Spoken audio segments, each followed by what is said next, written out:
வணக்கம் நண்பர்களே. இந்திய பொருளாதாரம் பொறுத்த வரைக்கும் நமக்கு ரீசெண்டாக ஒரு அப்டேட் கிடைச்சிருக்கு. இது ஒரு சிக்னிஃபிகண்ட் அப்டேட். என்னன்னு பார்த்தீங்கன்னா, இந்தியாவுக்கு வருடம் வரக்கூடிய ரெமிட்டன்ஸ் அமௌண்ட் இது ஒரு புதிய உச்சத்தை எட்டிருக்கு. போன வருடம் 2024 பார்த்தீங்கன்னா $129 பில்லியன் அளவுக்கு உயர்ந்திருக்கு. இந்த அமௌண்ட்டை தாண்டி இந்த ரெமிட்டன்ஸ் சம்பந்தமா நம்மளால ஒரு சில புதிய ட்ரெண்ட்ஸையும் பார்க்க முடியுது. சரி, ரெமிட்டன்ஸ் அப்படின்ற கான்செப்ட் என்ன, ஏன் இன்னைக்கு ரெமிட்டன்ஸ் நியூஸ்ல பேசப்படுது, இதை நம்ம பார்ப்போம். முதல்ல ரெமிட்டன்ஸ் அப்படின்ற கான்செப்ட் என்ன அப்படின்னு நான் சொல்லிடுறேன்.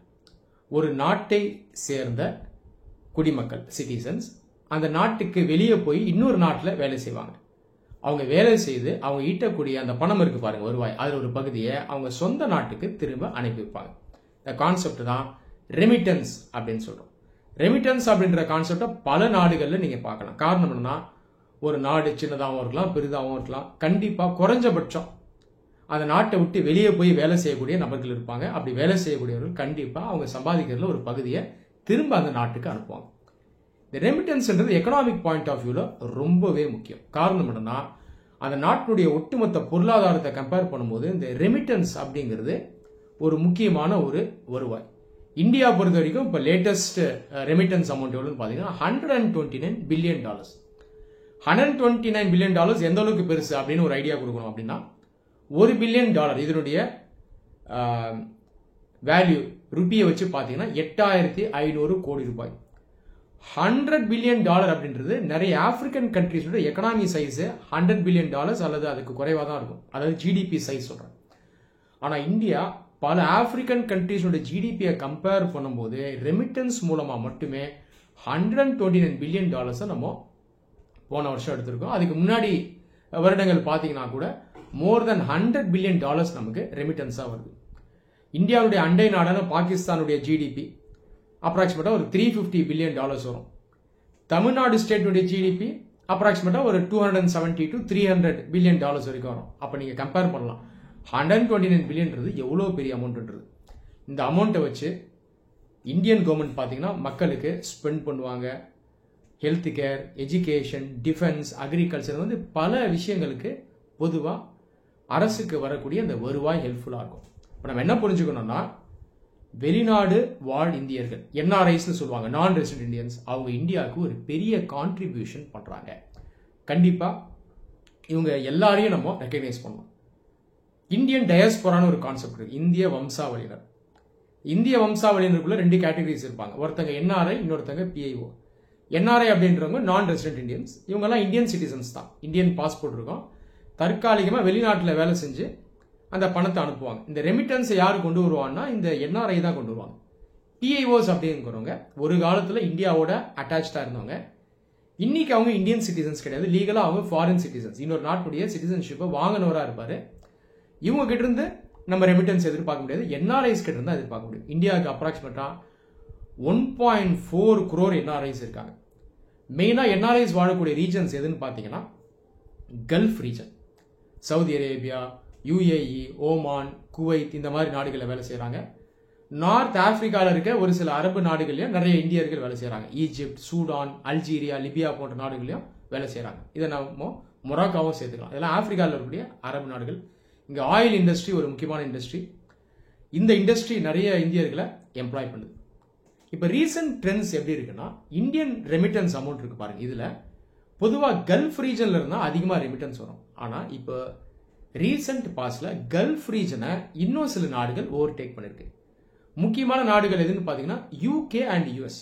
இதெல்லாம் அட்வான்ஸ்ட் எக்கனாமிஸ், டெவலப்டு கண்ட்ரிஸ். இவங்களுடைய ஜிடிபி சைஸ் ரொம்ப அதிகம். இந்தியாவை கம்பேர் பண்ணும்போது ஜிடிபி பெருசாக இருக்கும், டெவலப்டு கண்ட்ரிஸாக இருப்பாங்க, பெர் கேபிட்டல் இன்கம் அதிகம். இப்போ நம்ம யோசிச்சு பார்த்தோம்னா இப்போ திடீர்னு இந்த நாடுகள்ல இருந்து கான்ட்ரிபியூஷன் வருது. இதற்கு சில காரணங்கள் சொல்லப்படுது. முக்கிய காரணம் என்னன்னா, இந்த நாடுகள் ஹைலி ஸ்கில்டு இந்தியன்ஸை எம்ப்ளாய் பண்றாங்க. இப்போ கல்ஃப் ரீஜன்ல பாத்தீங்கன்னா லோ ஸ்கில்டு லேபர் தான் அங்கே இருப்பாங்க, டிரைவர்ஸ் இருப்பாங்க, அது இல்லாமல் கன்ஸ்ட்ரக்ஷன் ஒர்க் பண்றவங்க இருப்பாங்க, இந்த மாதிரி லேபர் மெயினாக இருப்பாங்க. ஆனால் இந்த அட்வான்ஸ்ட் எக்கனாமிக்ஸ்ல ஹை ஸ்கில்டு லேபர் இருப்பாங்க, ஐடி இன்ஜினியர்ஸ் இருப்பாங்க, அது இல்லாமல் ஹை எண்ட் இந்த இண்டஸ்ட்ரீஸ் இருக்கு பாருங்க, nano technology, bio technology, green energy, இதுலெல்லாம் நிறைய இந்தியன்ஸ் இப்போதைக்கு எம்ப்ளாயர் இருக்காங்க. இதனால இவங்க கிட்ட இருந்து இப்போ ரெமிட்டன்ஸ் அதிகமாக வருது. இந்த ஜாப்ஸ் எல்லாமே பார்த்தீங்கன்னா ஹை பேயிங் ஜாப்ஸ். இந்த ஜாப்ஸில் அதிக இந்தியர்கள் உட்காரும்போது கண்டிப்பாக அவங்களுடைய இன்கம் அதிகமாக இருக்கும், ரெமிட்டன்ஸும் அதிகமாக இருக்கும். ஃபியூச்சர்லையும் இந்த அட்வான்ஸ்ட் எக்கனாமிஸ் கிட்ட இருந்து ரெமிட்டன்ஸ் கான்ட்ரிபியூஷன் அதிகமாக இருக்கலாம் அப்படின்னு எதிர்பார்க்கப்படுது.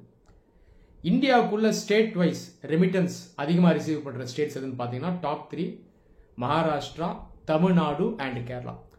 பொதுவாக ஸ்டேட் ஜிடிபி வச்சு பார்க்கும்போது மகாராஷ்டிரா, தமிழ்நாடு டாப் 3ல வந்துடும். ஆனால் கேரளா பொறுத்த வரைக்கும் ஒரு சின்ன ஜிடிபி தான் அது. ஜிடிபிங்கிறது பொருளாதாரத்தினுடைய அளவு, ஸ்டேட்னுடைய மொத்த வருமானம் நம்ம ஈஸியாக புரிஞ்சுக்கலாம். ஆனால் சின்ன ஸ்டேட்டாக இருந்தாலும் ரெமிட்டன்ஸ் பொறுத்த வரைக்கும் கேரளா எப்பயுமே அதிகம்.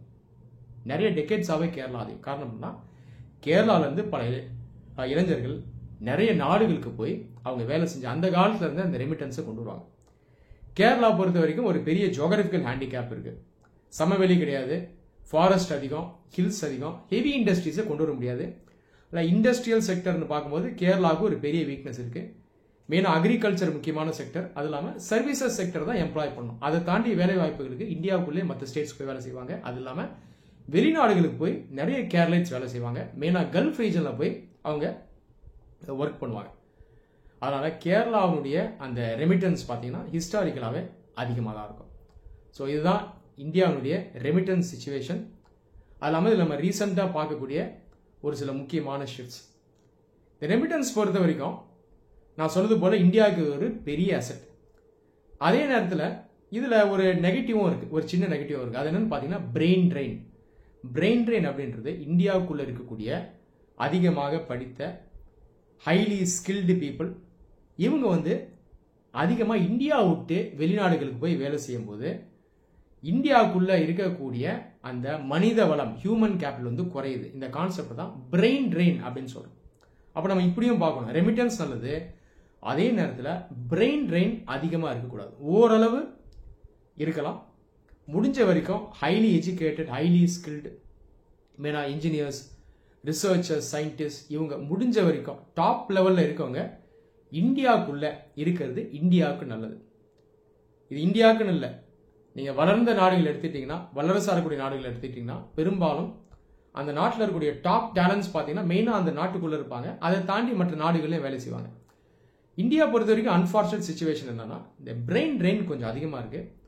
ஆனால் ரீசெண்ட் டைம்ஸில் பார்த்தீங்கன்னா இந்த பிரெயின் ட்ரெயின் கொஞ்சம் குறைஞ்சிருக்குன்னு சொல்லலாம். இதை ரிவர்ஸ் பிரெயின் ட்ரெயின் சொல்லுவாங்க. இந்தியா விட்டு வெளியே போன மனித வளம் திரும்ப உள்ள வர்றது தான் ரிவர்ஸ் பிரெயின் ட்ரெயின். பொதுவாக பிரெயின் ட்ரெயின் இந்தியாவில் பல ஆண்டுகளாக அதிகமாக இருக்கிறது காரணம் என்ன, இந்தியாவுக்குள்ள இந்த ரிசர்ச் ஃபெசிலிட்டிஸ் அந்த அளவுக்கு ஸ்ட்ராங்காக இல்லை. அதனால் உயர் படிப்பு முடித்த உடனே வெளிநாட்டுக்கு போய் நான் ஃபர்தராக ரிசர்ச் பண்ணுறேன், ஹையர் எஜுகேஷன் முடிக்கிறேன்னு நிறைய இளைஞர்கள் போயிடுவாங்க.